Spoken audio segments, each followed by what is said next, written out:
10 मे 2024 शुक्रवारी आम्ही आमच्या पुतणीकडे लंडनला येऊन दाखल झालो. मुक्काम अगदी 4-5 दिवसांसाठीच होता, त्यामुळे रात्र थोडी आणि सोंग फार असंच होणार होतं. मोना आणि राजीवनी त्यांच्या मित्रमंडळींना आम्ही येणार असल्याचं कळवलेलं असावं. 12 तारखेला त्यांचा मित्र येऊन भेटून गेला. संगीत आणि कीर्तनाबद्दल भरपूर गप्पा झाल्या. गडी हौशी होता. उद्या येतोच म्हणाला माझी स्वतःची पेटी आणि तबला घेऊन. परवा ZTVवर चला हवा येऊ द्या या कार्यक्रमात संकर्षणची ती फार गोड वाटते ही परदेशाची वारी कविता मी ऐकली होती. एकदम पटली मला ती आणि मलाही वाटलं बरं का. देश सोडला तरी यांना संस्कृती आपली प्यारी. देश सोडला तरी यांना संस्कृती आपली प्यारी. वेस्टर्न म्युझिक एवढंच यांचं कीर्तनावर प्रेम भारी. वेस्टर्न म्युझिक एवढंच यांचं कीर्तनावर प्रेम भारी. मोठा हुद्दा लठ्ठ पगार पोझिशन विसरून सारी. वाद्य घेऊन येतो म्हणणारी मंडळी वाटली भारी. मला मंडळी वाटली भारी. नको हॉल नको ऑडिटोरियम म्हणे बसूया घरच्या घरी. नको हॉल नको ऑडिटोरियम म्हणे बसूया घरच्या घरी. कीर्तन कसं करतात तेवढं समजावून सांगा तरी. कीर्तन कसं करतात तेवढं समजावून सांगा तरी. ट्रिपल PhD धारक व्यक्ती हौस त्यांची न्यारी. ट्रिपल PhD धारक व्यक्ती हौस त्यांची न्यारी. मुलगा आणि वाद्यांसह हजर झाली सारी. मुलगा आणि वाद्यांसह हजर झाली स्वारी. श्लोक नमन गजर सगळं बसल्या जागेवरी. 1000 कीर्तनं केली आजवर मात्र ही आठवण भारी. 1000 कीर्तनं केली आजवर मात्र ही आठवण भारी. लंडनमधलं महाराष्ट्र मंडळ पहिल्या नंबरावरी. लंडनमधलं महाराष्ट्र मंडळ पहिल्या नंबरावरी. योग येईल तेव्हा बघू तोवर झलक भरी. तोवर झलकच बरी.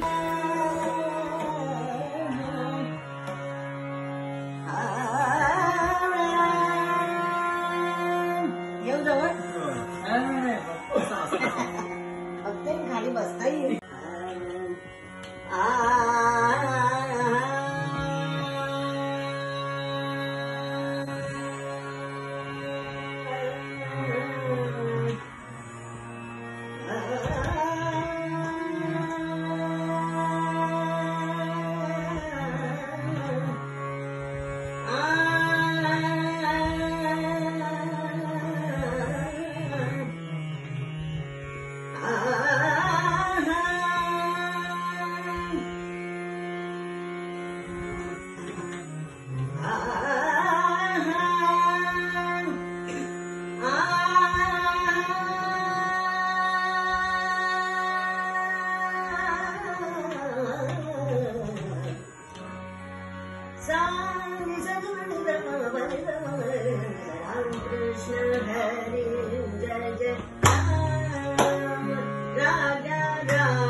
नारदीय कीर्तनाबद्दल आज आपण बोलणार आहोत बरं का. ते वारकरी पद्धतीचं जे कीर्तन असतं ते थोडं निराळं असतं. 10-12 ते गाणारे मागे उभे असतात आणि त्यांचा सहभाग जास्त असतो. नारदीय कीर्तनामध्ये 1 मॅन शो. कीर्तनकार आपल्या कुवतीप्रमाणे ते रंगवू शकतो. वाटलं तर 2 तास, वाटलं तर अर्धा तास. गाणं येत असेल तर उत्तमच. त्याचा उपयोग कुठल्याही रागात कुठलंही पद म्हणता येतं.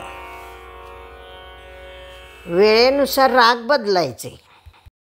यमनमध्ये संध्याकाळ असेल तर यमनमध्ये, दुपार असेल तर वृंदावन सारणमध्ये, संध्याकाळ असेल तर निरा, असं जेवढे ज्या वेळेची असेल 9-10 वाजता सकाळी असते. म्हणजे ज्याला येतंय गाणं त्यांनी असं करावं, असं काही नियम नाहीये. सगळेजण आपलं सरसकट एक तयार करतात आणि म्हणतात. पण आपला जर अभ्यास आहे त्यातला तर 10 वाजता मला म्हणायचं तर मी आसावरीमध्ये घेईन. म्हणजे पहिले सगळी गाणी अशी जरा निवडून ते राग वगैरे निवडून असं म्हणा. हे पहिलं गाणं बरं. अशानंतर मग त्याचं एक दुसऱ्या गुरुचं म्हणा किंवा कुणाचं तरी असं गाणं म्हणतात. त्याच्यामध्ये गजल असतात मध्ये मध्ये.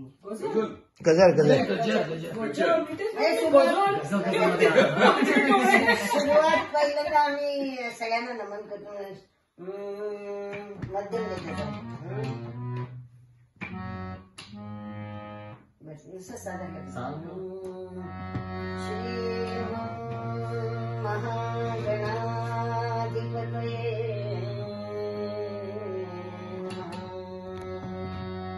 श्री सरस्वत्यै श्रीमत् सद्गुरु चरणारविन्दाभ्याम्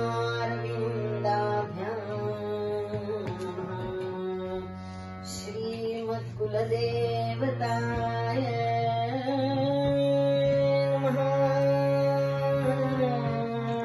श्री मोहिनी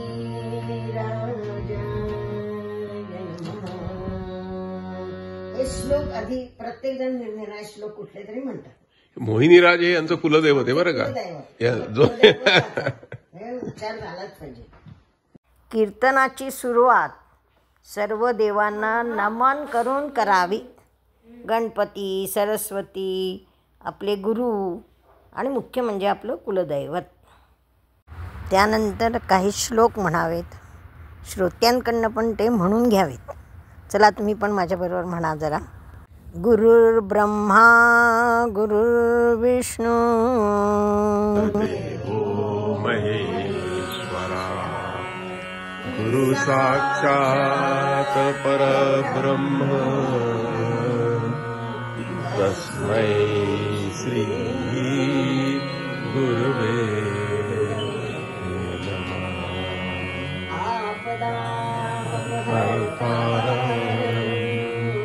दातारं सर्वसंपदा लोकाभिरामं श्रीरामं भूयो भूयो नमाम्यहम्. कृष्णाय वासुदेवाय हरये परमात्मने प्रणतक्लेशनाशाय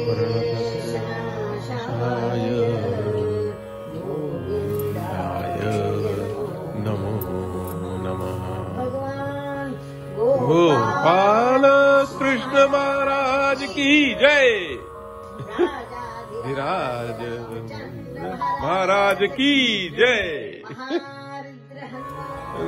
की जय. फतेह हर हर महादेव.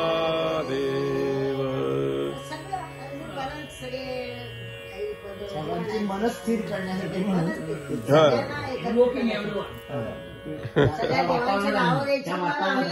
नमन पद हे जरा निरनिळ्या रागामध्ये बघूयात.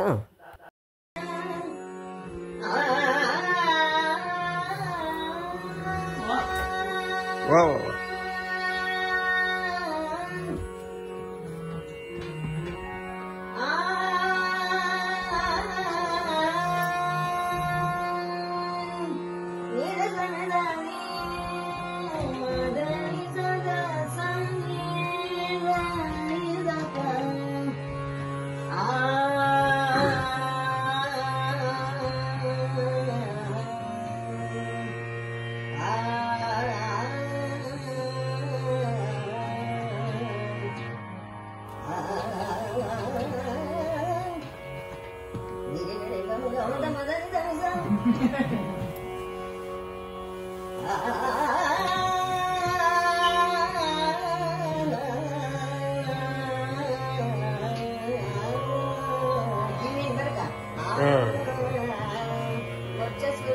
कुठल्याही स्वरातून दुसऱ्या स्वरात जाणे.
समजा पहाटेच्या वेळेचं कीर्तन आहे, अशा वेळेला गुणकलीसारख्या रागामध्ये नमनाचं पद म्हणावं.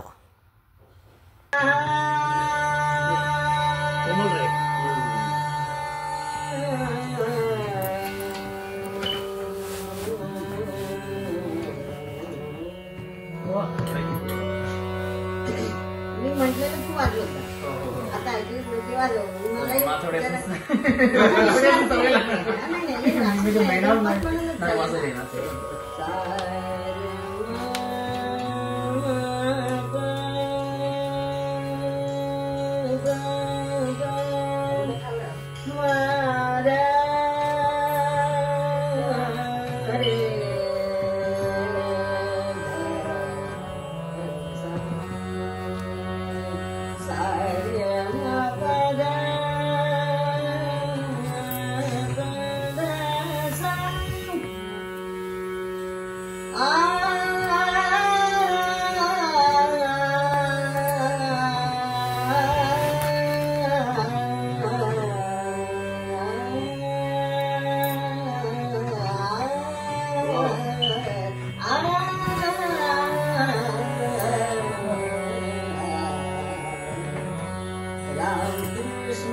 हे आवाहन झालं की मग पुन्हा गजर, मग त्यानंतर थोडं भजन.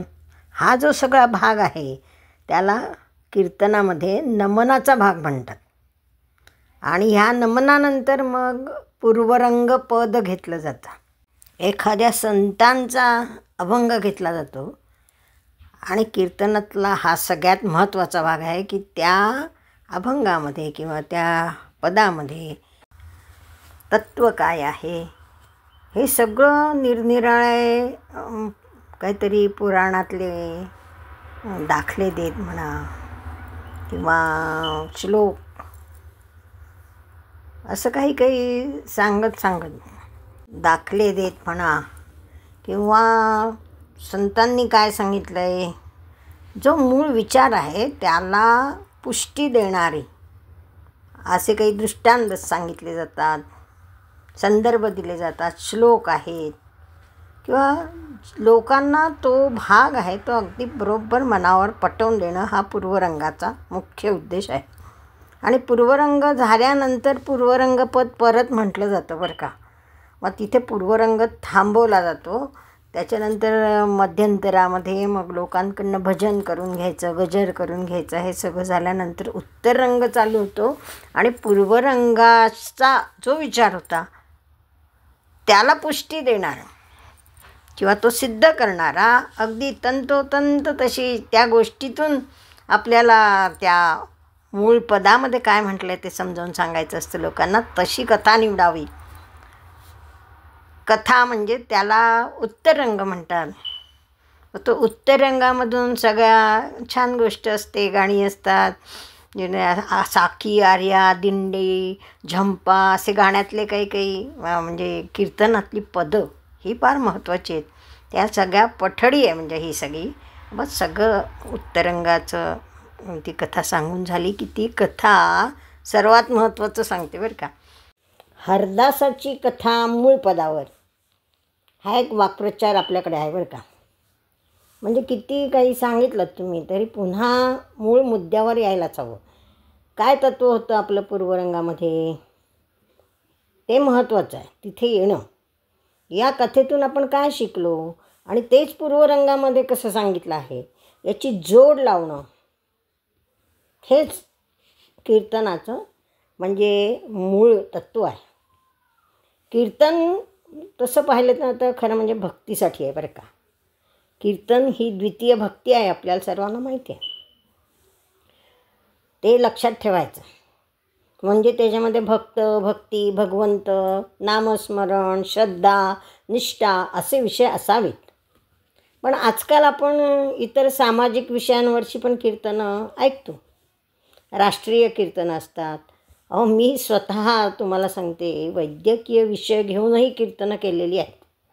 म्हणजे नेत्रदान आहे, देहदान, रक्तदान, आपलं आरोग्य, जलप्रदूषण, स्त्री प्रगतीची वाटचाल असे अनेक सामाजिक विषय पण घेऊन आपण कीर्तन करतो. पण ही कारण काय आहे त्याचं माहिती आहे का की कीर्तन पठडी जी आहे ती अत्यंत प्रभावी आहे.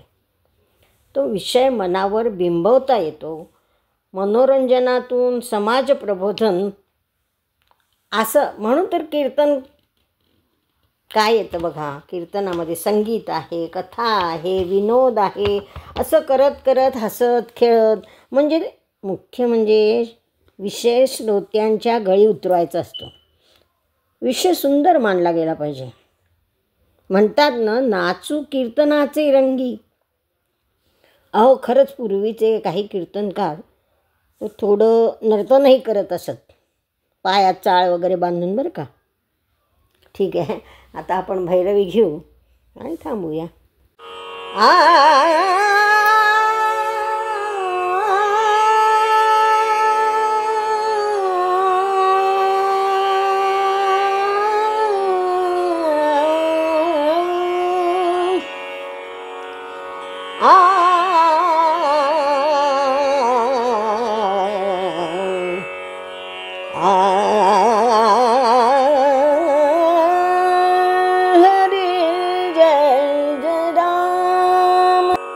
जय जय